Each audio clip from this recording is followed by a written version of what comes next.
Hi, and welcome back to Crochet Every Day with Judy. Today we're reading from Black Beauty, starting with Chapter 44, Old Captain and His Successor. Captain and I were great friends. He was a noble old fellow and was very good company. I never thought he would have to leave his home and go down the hill, but his turn came, and this was how it happened. I was not there, but I heard all about it. He and Jerry had taken a party to the great railway station over London Bridge and were coming back somewhere between the bridge and the monument when Jerry saw a brewer's empty dray coming along, drawn by two powerful horses. The drayman was lashing his horses with his heavy whip. The dray was light, and they started off at a furious rate. The man had no control over them, and the street was full of traffic. One young girl was knocked down and run over, and the next moment they dashed up against our cab. Both the wheels were torn off, and the cab was thrown over. Captain was dragged down, the shaft splintered, and one of them ran into his side. Jerry, too, was thrown, but was only bruised. Nobody could tell how he escaped. He always said it was a miracle. When poor Captain was got up, he was found to be very much cut and knocked about. Jerry led him home gently, and a sad sight it was to see the blood soaking into his white coat and dropping from his side and shoulder. The drayman was proved to be very drunk and was fined, and the brewer had to pay damages to our master. But there was no one to pay damages to poor Captain. The farrier did as best he could to ease his pain and make him comfortable. The fly had to be mended, and for several days I did not go out, and Jerry earned nothing.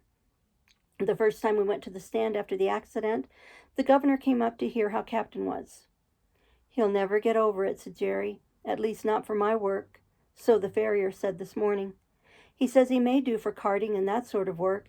It has put me out very much." "Carting, indeed!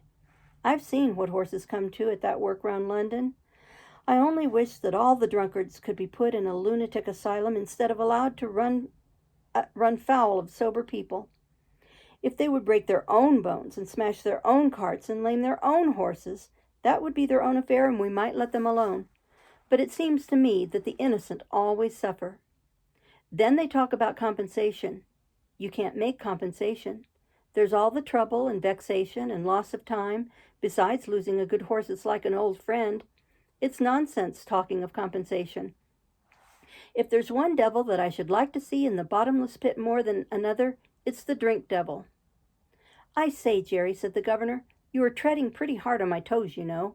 I'm not so good as you are, more shame for me. I wish I was." "Why don't you cut it, Governor? You are too good a man to be the slave of such a thing." I'm a great fool, Jerry, but I tried it once for 2 days and I thought I should have died. How did you do?" "I had hard work at it for several weeks. You see, I never did get drunk, but I found that I was not my own master, and that when the craving came on, it was hard work to say no. I saw that one of us must knock under, the drink devil or Jerry Barker, and I said that it should not be Jerry Barker, God helping me. But it was a struggle, and I wanted all the help I could get, for till I tried to break the habit, I did not know how strong it was. But then Polly took great pains that I should have good food, and when the craving came on, I used to get a cup of coffee, or some peppermint, or read a bit in my book, and that was a help to me. Sometimes I had to say over and over to myself, 'Give up the drink or lose your soul. Give up the drink or break Polly's heart.' But thanks be to God and my wife, my chains were broken, and now for 10 years I have not tasted a drop and never wish for it." "I've a great mind to try it," said Grant, "for 'tis a poor thing not to be one's master." "Do, Governor, you'll never repent it, and what a help it would be to some of the poor fellows in our rank if they saw you do without it. I know there are 2 or 3 would like to keep out of the tavern if they could."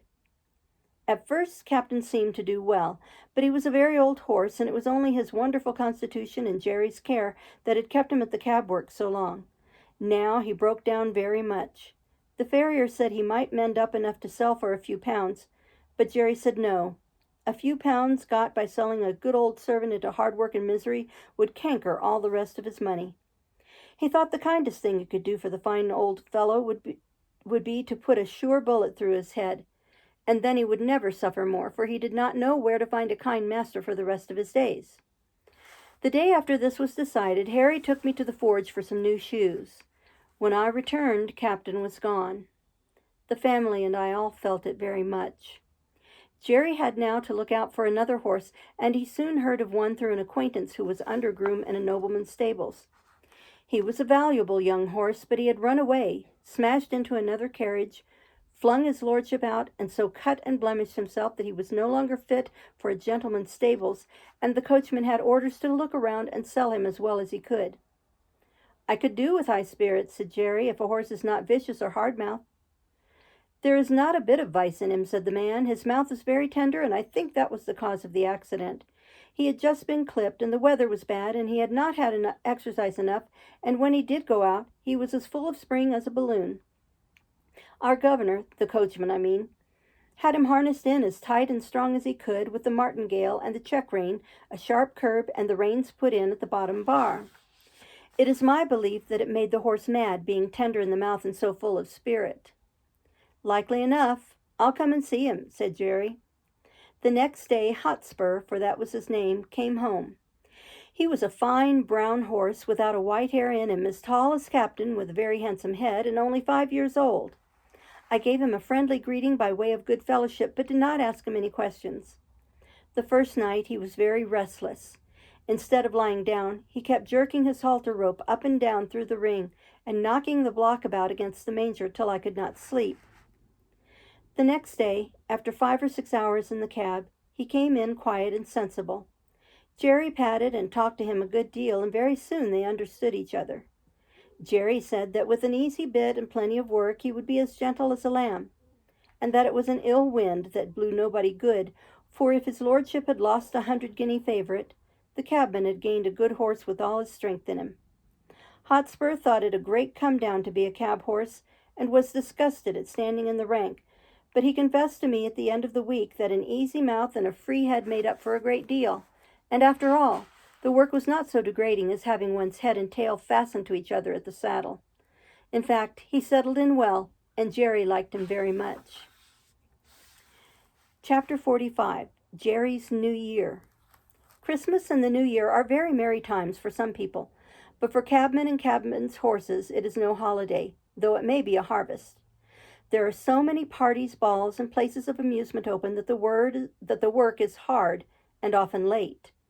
Sometimes driver and horse have to wait for hours in the rain or frost, shivering with cold, while the merry people within are dancing away to the music. I wonder if the beautiful ladies ever think of the weary cabman waiting on his box, and his patient beast standing till his legs get stiff with cold. I had now most of the evening work, as I was well accustomed to standing, and Jerry was also more afraid of Hotspur's taking cold. We had a great deal of late work in the Christmas week, and Jerry's cough was bad. But however late we were, Polly sat up for him and came out with the lantern to meet him, looking anxious and troubled. On the evening of the New Year, we had to take 2 gentlemen to a house in one of the West End squares. We set them down at 9 o'clock and were told to come again at 11. "But," said one of them, "as it is a card party, you may have to wait a few minutes, but don't be late." As the clock struck 11, we were at the door, for Jerry was always punctual. The clock chimed the quarter, 1, 2, 3, and then struck 12, but the door did not open. The wind had been very changeable, with squalls of rain during the day, but now it came on sharp, driving sleet, which seemed to come all the way round. It was very cold, and there was no shelter. Jerry got off his box and came and pulled one of my cloths a little more over my neck. Then he took a turn or two up and down, stamping his feet. Then he began to beat his arms, but that set him off to coughing. So he opened the cab door and sat at the bottom with his feet on the pavement, and was a little sheltered. Still the clock chimed the quarters, and no one came. At 12:30 he rang the bell and asked the servant if he would be wanted that night. "Oh, yes, you'll be wanted safe enough," said the man. "You must not go. It will soon be over." And again Jerry sat down, but his voice was so hoarse I could hardly hear him. At 1:15, the door opened, and the 2 gentlemen came out. They got into the cab without a word and told Jerry where to drive. It was nearly 2 miles. My legs were numb with cold, and I thought I should have stumbled. When the men got out, they never said they were sorry to have kept us waiting so long, but were angry at the charge. However, as Jerry never charged more than was his due, he never took less, and they had to pay for the 2 hours and a quarter waiting. But it was hard-earned money to Jerry. At last he got home. He could hardly speak, and his cough was dreadful. Polly asked no questions, but opened the door and held the lantern for him. "Can't I do something?" she said. "Yes, get Jack something warm, and then boil me some gruel." This was said in a hoarse whisper. He could hardly get his breath, but he gave me a rub down as usual, and even went up into the hayloft for an extra bundle of straw for my bed. Polly brought me a warm mash that made me comfortable, and then they locked the door. It was late the next morning before anyone came, and then it was only Harry. He cleaned us and fed us and swept out the stalls. Then he put the straw back again as if it was Sunday. He was very still and neither whistled nor sang. At noon he came again and gave us our food and water. This time Dolly came with him. She was crying, and I could gather from what they said that Jerry was dangerously ill, and the doctor said it was a bad case. So 2 days passed, and there was great trouble indoors. We only saw Harry and sometimes Dolly. I think she came for company, for Polly was always with Jerry, and he had to be kept very quiet. On the third day, while Harry was in the stable, a tap came at the door, and Governor Grant came in. "I wouldn't go to the house, my boy," he said, "but I want to know how your father is." "He is very bad," said Harry. "He can't be much worse. They call it bronchitis. The doctor thinks it will turn one way or another tonight." "That's very, very bad," said Grant, shaking his head. "I know 2 men who died of that last week. It takes 'em off in no time, but while there's life, there's hope, so you must keep up your spirits." "Yes," said Harry quickly, "and the doctor said that Father had a better chance than most men because he didn't drink. He said yesterday the fever was so high that if Father had been a drinking man, it would have burned him up like a piece of paper. But he thinks he will get over it. Don't you think he will, Mr. Grant?" The governor looked puzzled. "If there's any rule that good men should get over these things, I am sure he will, my boy. He's the best man I know. I'll look in early tomorrow." Early next morning he was there. "Well," said he. "Father is better," said Harry. "Mother thinks he will get over it." "Thank God," said the governor. "And now you must keep him warm and keep his mind easy, and that brings me to the horses. You see, Jack will be all the better for the rest of a week or 2 in a warm stable, and you can easily take him a turn up and down the street to stretch his legs. But this young one, if he does not get work, will soon be all up on end, as you may say, and will be rather too much for you, and when he does go out, there'll be an accident." "It is like that now," said Harry. "I have kept him short of corn, but he's so full of spirit I don't know what to do with him." "Just so," said Grant. "Now look here. Will you tell your mother that if she is agreeable, I will come for him every day until something is arranged, and take him for a good spell of work, and whatever he earns, I'll bring your mother half of it, and that will help with the horses' feed. Your father is in a good club, I know, but that won't keep the horses, and they'll be eating their heads off all this time. I'll come at noon and hear what she says." Without waiting for Harry's thanks, he was gone. At noon, I think he went and saw Polly, for he and Harry came to the stable together, harnessed Hotspur, and took him out. For a week or more he came for Hotspur, and when Harry thanked him or said anything about his kindness, he laughed it off, saying it was all good luck for him, for his horses were wanting a little rest which they would not otherwise have had. Jerry grew better steadily, but the doctor said that he must never go back to the cab work again if he wished to live to be an old man. The children had many consultations together about what Father and Mother would do and how they could help to earn money. One afternoon, Hotspur was brought in very wet and dirty. "The streets are nothing but slush," said the governor. "It will give you a good warming, my boy, to get him clean and dry." "All right, governor," said Harry. "I shall not leave him till he is. You know I have been trained by my father." "I wish all the boys had been trained like you," said the governor. While Harry was sponging off the mud from Hotspur's body and legs, Dolly came in looking very full of something. "Who lives at Fairstowe, Harry? Mother has got a letter from Fairstowe. She seemed so glad and ran upstairs to Father with it." "Don't you know? Why, it is the name of Mrs. Fowler's place, Mother's old mistress, you know. The lady that Father met last summer, who sent you and me 5 shillings each." "Oh, Mrs. Fowler, of course I know about her. I wonder what she is writing to Mother about." "Mother wrote to her last week," said Harry. "You know she told Father if he ever gave up the cab work she would like to know. I wonder what she says. Run in and see, Dolly." Harry scrubbed away at Hotspur with a whoosh, whoosh, like any old hostler. In a few minutes Dolly came dancing into the stable.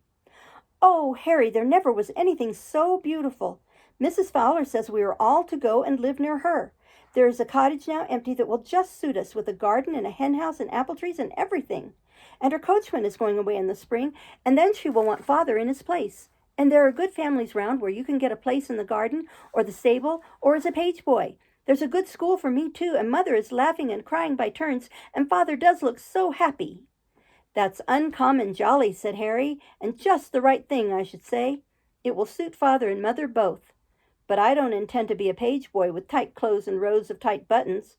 I'll be a groom or a gardener. It was quickly settled that as soon as Jerry was well enough, they should remove to the country, and that the cab and horses should be sold as soon as possible. This was heavy news for me, for I was not young now, and could not look for any improvement in my condition.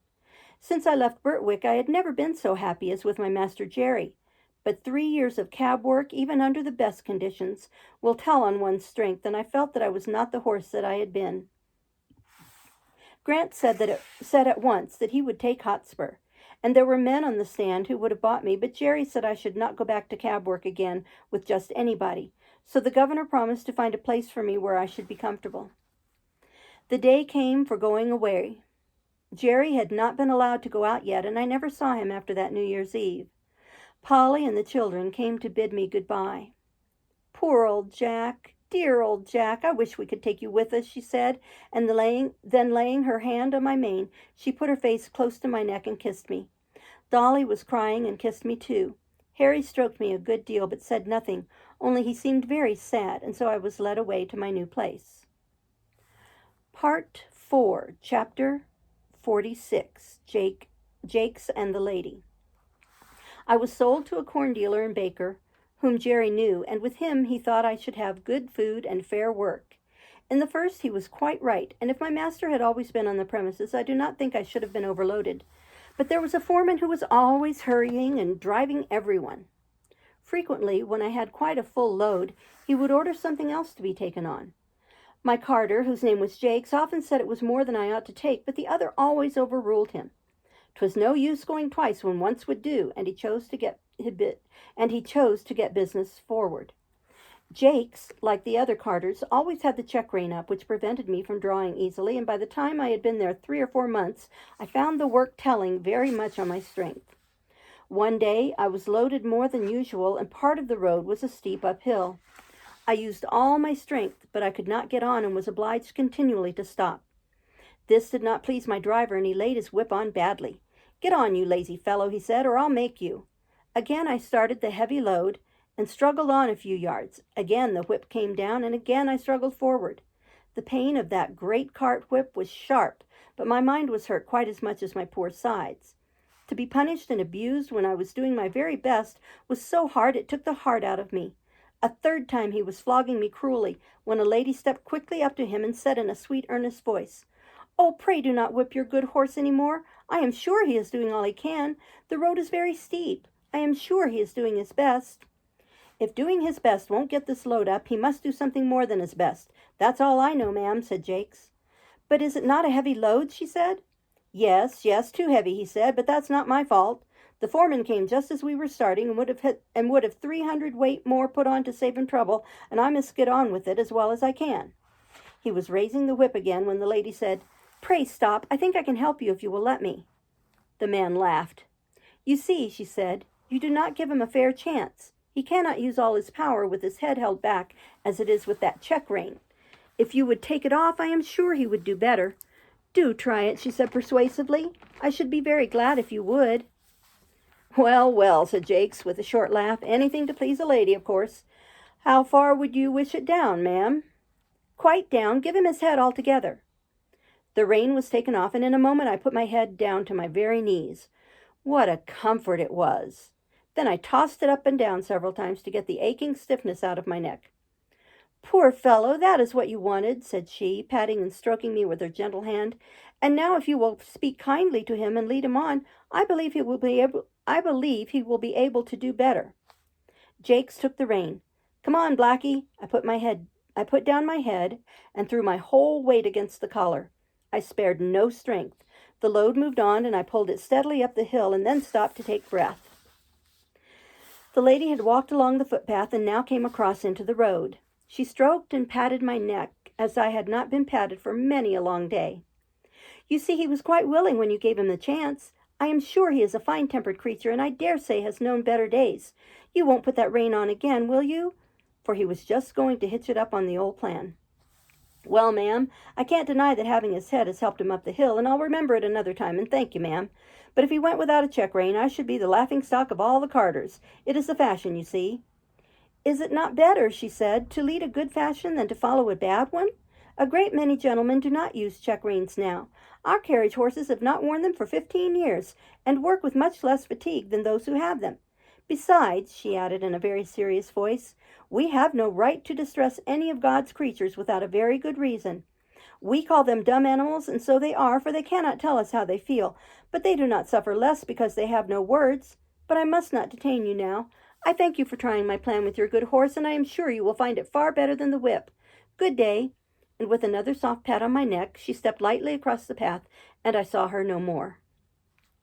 That was a real lady, I'll be bound for it, said Jakes to himself. She spoke just as polite as if I was a gentleman, and I'll try her plan uphill at any rate. And I must do him the justice to say that he let my rein out several holes, and going uphill after that, he always gave me my head. But the heavy loads went on. Good feed and fair rest will keep up one's strength under full work, but no horse can stand against overloading. And I was getting so thoroughly pulled down from this cause that a younger horse was bought in my place. I may as well mention here what I suffered at this time from another cause. I had heard horses speak of it, but had never myself had experience of the evil. This was a badly lighted stable. There was only one very small window at the end, and the consequence was that the stalls were almost dark. Besides the depressing effect this had on my spirits, it very much weakened my sight, and when I was suddenly brought out of the darkness into the glare of daylight, it was very painful to my eyes. Several times I stumbled over the threshold and could scarcely see where I was going. I believe, had I stayed there very long, I should have become purblind, and that would have been a great misfortune, for I have heard men say that a stone-blind horse was safer to drive than one which had imperfect sight, as it generally makes them very timid. However, I escaped without any permanent injury to my sight, and was sold to a large cab owner. Thank you for listening. We'll stop there and start next time with chapter 47. Bye-bye.